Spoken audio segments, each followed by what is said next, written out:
بسم الله الرحمن الرحيم. الحمد لله واشهد ان لا اله الا الله وحده لا شريك له واشهد ان محمدا عبده ورسوله صلى الله عليه وعلى آله وصحبه وسلم تسلیما كثيرا الى یوم الدین ثم اما بعد.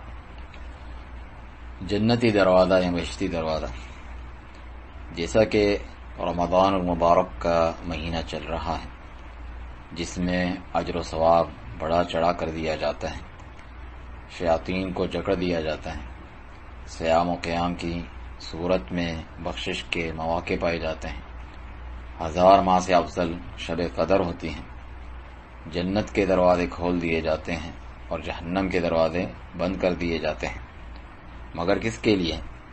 جو اس کے مقصد کو پا لیتا ہے، جس میں سے سب سے پہلا اور اولین مقصد عقیدے اور ایمان کی اصلاح ہے۔ فرمانے والی تعالی ہے کہ یا ایھا الذین آمنوا کتب علیکم الصیام، اے ایمان والو تم پر روزے فرض کیے گئے ہیں، کما کتب علی الذین من قبلکم، جس طرح تم سے پہلے لوگوں پر فرض کیے گئے تھے۔ وجہ کیا ہے؟ لعلکم تتقون، تاکہ تمہیں تقوی حاصل ہو، پرہیزگاری حاصل ہو۔ اور تقوی کی جو اساس ہے وہ وہی ہے جو قرآن مجید میں سب سے پہلا حکم ہے سورہ بقرہ میں کہ یا ایھا الناس اعبدوا ربکم الذی خلقکم والذین من قبلکم لعلکم تتقون۔ وہی الفاظ استعمال کہ اے لوگو عبادت کرو اپنے اس رب کی جس نے تمہیں اور تم سے پہلے لوگوں کو پیدا کیا تاکہ تمہیں تقوی حاصل ہو، تاکہ تم بچ جاؤ اللہ تعالیٰ کے عذاب سے۔ الذی جعل لکم الارض فراشا، جس نے زمین کو تمہارے لیے فرش بنایا، والسماء بناء، آسمان کو چھت بنایا، وانزل من السماء ماء، اور آسمان سے پانی برسا کر اللہ تعالیٰ نے فاخرج به من الثمرات رزقا لکم، ایسے پھل فروٹ نکالے جو تمہارے رزق کے لیے ہیں۔ تو پھر کیا کرنا چاہیے؟ فلا تجعلوا للہ اندادا وانتم تعلمون، تو جانتے بوجھتے جب جانتے ہو یہ سارے کام اللہ کے ہیں اس کے برابر والے نہ ٹھہراؤ، شرک نہ کرو اللہ سبحانہ تعالیٰ کے ساتھ۔ یہ ہے تقوی کی اساس۔ باقی پرہیزگاری گناہوں سے بچنا تو اس کے بعد کی بات ہے۔ اسی لیے فرمایا روزوں کے تعلق سے بھی، قیام تراویح کے تعلق سے بھی، من صام رمضان ایمان و احتسابا غفر له ما تقدم من ذنبی، آپ گناہوں کی بخشش چاہتے ہیں، رمضان میں روزے رکھے ہیں تو اس میں ایمان اور ثواب کی نیت ضروری ہے۔ ثواب دینے والا صرف اللہ سبحانہ تعالیٰ ہے، گناہوں پہ پکڑنے والا اور اسے بخشنے والا بھی وہی ہے۔ تو ایمان کے ساتھ، اور صحیح ایمان میں یہ بات شامل ہے جو ہے اللہ تعالیٰ پر، اس کے فرشتوں رسولوں پر، آخرت پر، اس کی کتابوں پر اور تقدیر پر ایمان لانا ہے، جنت جہنم اور دیگر جو چیزیں ان سب پر ایمان لانا اس میں شامل ہے، جو ابھی ہم ذکر کریں گے آگے کہ لوگوں کا کیا عقیدہ ہے یہاں پر جنت کے دروازے کے تعلق سے، اور اس ماہ مبارک میں بھی وہ اپنی اصلاح نہیں کرتے اور باز نہیں آتے۔ ایمان بالغیب میں یہ بات شامل ہے کہ جو ہے جنت پر ایمان لانا، اس کی جو خصوصیات ذکر ہوئی ہیں، اللہ تعالیٰ سے اس کی دعا کرنا، اللہ سبحانہ تعالیٰ ہم سب کو جو ہے اس میں داخلہ اور اس میں سب سے جو اعلیٰ ہے جنت الفردوس کا سوال کرنے کی ترغیب دی گئی ہے وہ عطا فرمائے۔ تو خصوصاً جو دروازے ہیں جنت کے، ایک دروازہ تو جنت میں روزے داروں کے لیے مخصوص ہے، بہشتی دروازہ حقیقی تو وہی ہے جسے الریان کہا جاتا ہے۔ رسول اللہ صلی اللہ علیہ وسلم کا فرمان ہے کہ بے شک جنت میں ایک دروازہ ہے جسے الریان کہا جاتا ہے، اور روز قیامت اس میں سے روزے دار داخل ہوں گے، ان کے علاوہ اس میں سے کوئی داخل نہیں ہوگا۔ کہا جائے گا کہاں ہیں روزے دار؟ تو وہ کھڑے ہو جائیں گے، اس میں سے ان کے علاوہ اور کوئی داخل نہ ہوگا۔ جب وہ داخل ہو جائیں گے تو وہ بند ہو جائے گا، بس اس میں سے اور کوئی داخل نہ ہوگا۔ مگر ہمارے ہاں شرک بدعات جہالت کی انتہا دیکھیں کہ پاک پتن میں بابا فرید گنج شکر کے مزار پر خود ساختہ بہشتی دروازہ جو گند سے اٹا ہوا ہے اور شرک بدعات اس کے علاوہ ہیں، پر ایک خلقت ٹوٹی پڑی ہوتی ہے، گتھم گتھا ہوتے ہیں، رش لگا ہوتا ہے، گویا کہ جنت میں جا رہے ہیں، جنت کے ٹکٹ وہاں پر لوگوں کو مل رہے ہیں، اس کے سرٹیفکیٹ جاری کیے جا رہے ہیں، ان کو گھسایا جا رہا ہے اس میں، حالانکہ کام سارے جہنمیوں والے ہیں، ہر قسم کے جو ہے برائیاں وغیرہ موجود ہیں۔ سب سے بڑھ کر شرک اور بدعات جو ہیں، یہ مزار پکے بنانا، قبروں کو پکا بنانا، ادھر بیٹھنا مجاور بن کے، ادھر روشنائی، ادھر جو ہے روشنیاں کرنا، دیے جلانا، یہ سب لعنتی اعمال ہیں جس پر لعنت کی گئی ہیں اور شرک کے اسباب میں سے ہیں۔ پھر ان سے دعائیں کی جاتی ہیں، ان کے وسیلے سے دعائیں کی جاتی ہیں، انہیں پکارا جاتا ہے، نظر و نیاز اور قربانی کی جاتی ہے، سب عبادات ہیں جس کا اکیلا مستحق لا الہ الا اللہ، اللہ کے سوا کوئی عبادت کے لائق نہیں۔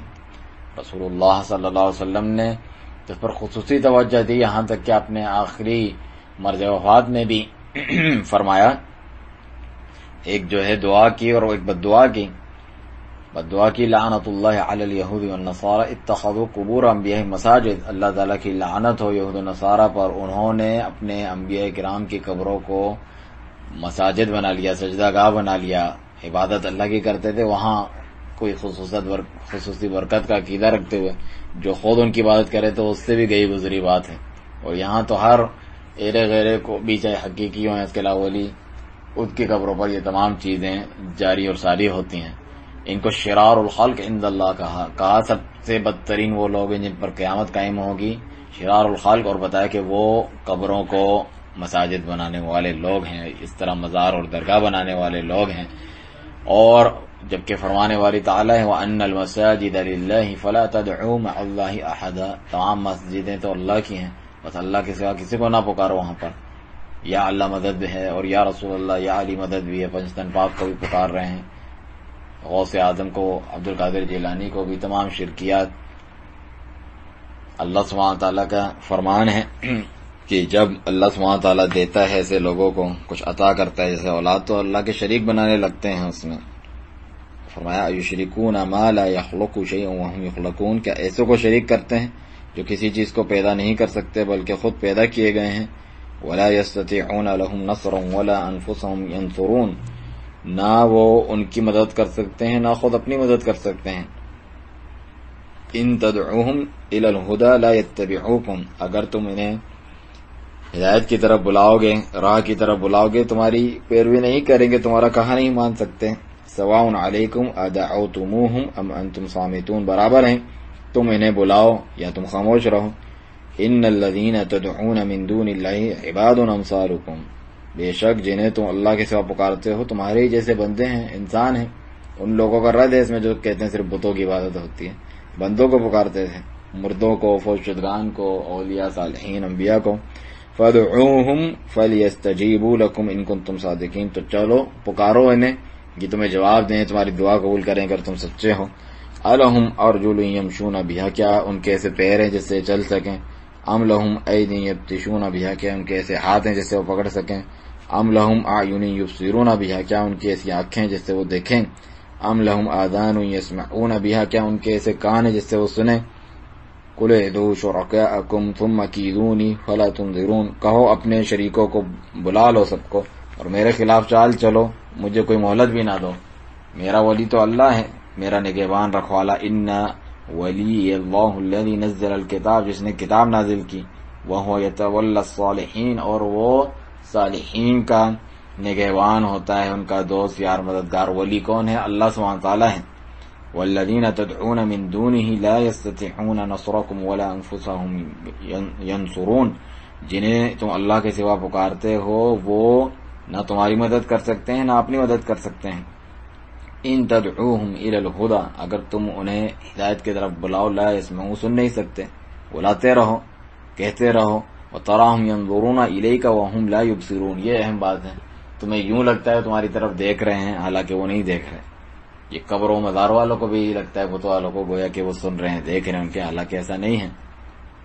چنانچہ یہ بہترین، یہ جو ہے بالکل واضح کھلم کھلا آیات اللہ سبحانہ تعالیٰ نے شرک کے رد میں ذکر فرمائی ہیں، اور یہاں جنتی دروازہ بنایا ہوا ہے۔ اللہ سبحانہ تعالیٰ کی جو جنت ہے اس کی صفات دیکھیں، ما لا عین رأت، جسے نہ کسی آنکھ نے دیکھا، نہ کسی کان نے سنا، نہ کسی انسان کے دل پر خیال گزرا، جیسے کہ نبی کریم صلی اللہ علیہ وسلم کا فرمان ہے۔ نہریں ہیں، باغات، فرشتوں کی طرف سے سلامتی ہے، اور یہاں پر دیکھیں لان تان کر کے ان کو مار کٹ کے اندر بھیج رہے ہیں۔ یہ کوئی جنت ہے؟ دنیا میں ہی پریشانی اور مصیبت میں یہ لوگ مبتلا ہیں، گند اور گٹر کا پانی پی کر بھی اس کو وہ آب حیات اور زمزم جیسا پانی سمجھتے ہیں، جیسے کہ قلندر کے مزار پہ لوگ کرتے ہیں. اور یہاں پر بھی ذلیل و خوار ہو رہے ہیں، دنیا میں ہی ذلت مل رہی ہے، اور سمجھتے ہیں کہ جنتیوں جیسا جو ہے ان کا پرتپاک جو ہے استقبال کیا جا رہا ہے. حالانکہ اس کے تو صفات ہی کیا کہنے ہیں. نہریں، باغات، فرشتوں کی طرف سے سلامتیاں، دروازے کھولے جائیں گے، استقبال کیا جائے گا، پاک بیویاں حوریں ہوں گی، پھل جو دل کرے موجود، محلات، زیورات، جام و مشروبات، نہ گندگی، نہ بری باتیں، نہ تکلیف، نہ دکھ، نہ فکر، اور نہ ہی جو ہے سردی گرمی، بھوک پیاس، نہ بول و براز وغیرہ، نہ بغض، کینے، نفرت اور رنجشیں. اس سب سے بڑھ کر اللہ تعالیٰ کی رضا اور اس کا دیدار، نہ کہ اس کے برعکس اس کی لعنت و پھٹکار جو خود ساختہ بہشتی دروازوں پر کیے جانے والے کاموں پر ہوتی ہے، جس طرح آپ نے دیکھا.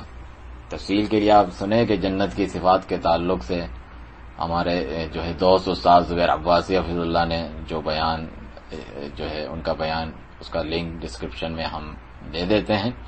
اللہ سبحانہ تعالیٰ سے دعا ہے کہ تمام مسلمانوں کو اس ماہ مبارک میں، رمضان المبارک میں، اپنے عقیدے و عمل کی اصلاح کی توفیق دیں اور ہر قسم کے شرک و بدعات سے محفوظ رکھے. وسبحانک اللہم وبحمدک، اشہد ان لا الہ الا انت، استغفرک واتوب الیک.